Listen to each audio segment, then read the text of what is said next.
మడ్డి కుండ. మనం కుండలో నీళ్లు పోసినప్పుడు దానిని కదలకుండా అలాగే ఒక వారం రోజులు ఉంచితే ఆ కుండ ఎలాగుంటుందంటే లోపల మొత్తం కూడా పేరుకుపోయి ఉంటుంది.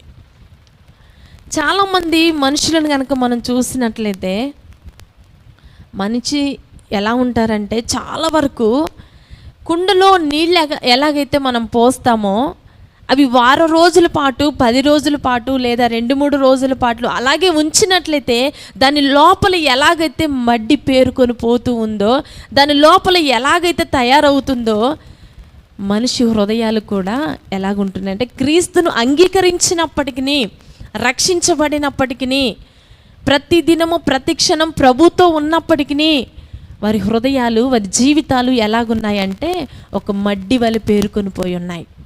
అందుకే ఈ మడ్డి కుండ దేనికి సాదృశ్యం అంటే మానవునికి సాదృశ్యం.